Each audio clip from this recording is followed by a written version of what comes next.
Check out the LG 55LM6700. It's a 55-inch 3D edge-lit LED TV. It's got almost no bezel, a super slim form factor, and you can get one online for about $2,000. It's the kind of TV that looks amazing when it's hanging up on the wall, even when it's turned off. But how does it do when it's turned on? I'm Caleb Dennison, AV writer for Digital Trends. Let's find out. Okay, so first I want to take a 360-degree tour of the TV with you. We'll start with the most attention-grabbing factor, and that's got to be the set's ultra-thin bezel. LG's going head-to-head with Samsung for this, and I think they've got them by about 0.003 inches. Anyway, it's totally tiny, and as a result, you definitely get that floating picture on the wall vibe. Take note, though, that there's this long chrome strip along the bottom. It's not, perfectly thin bezel.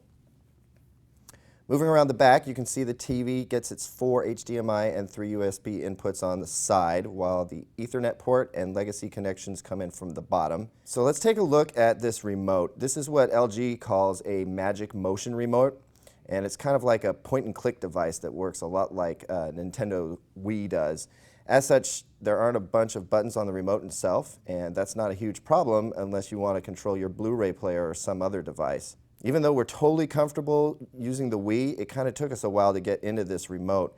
Once we did, though, it was pretty smooth sailing. Unfortunately, though, this remote has a way of falling down all the time. It feels really great in your hand, but the design makes it so it doesn't like to stand up. This might not be a huge problem, except that every time it moves, it pops up this cursor on the screen. And that got really annoying after a while. Since the TV is so chock full of features and content, it could be a nightmare to navigate it, but LG's user interface here is pretty intuitive, and thankfully it's really quick. We love the quick response to our commands, and we didn't have any problem finding what we were looking for, save the fact that LG gives you maybe too many options to access the same locally stored media. They could have reduced the number of options along the bottom here by 3 or 4 pretty easily. Photo, video, there's 3 different ways to get to this stuff.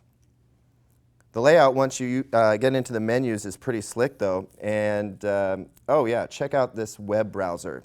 It supports both HTML5 and Flash, and it's super quick. It's actually one of the more useful built-in browsers we've ever tried. All right, so let's get to what really matters here. The picture quality on this TV is outstanding.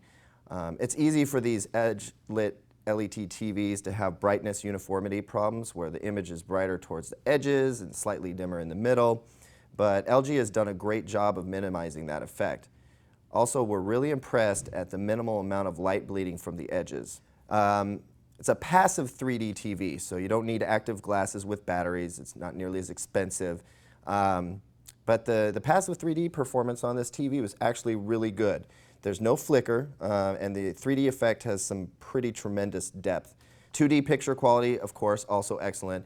It doesn't take a whole lot to get this TV calibrated and looking superb, but for those that like ISF level adjustments, LG provides the tools to do it, and 2 presets for saving your settings here. So this TV is the lowest of 4 models in LG's top-of-the-line Cinema Screen series, and it's loaded with features.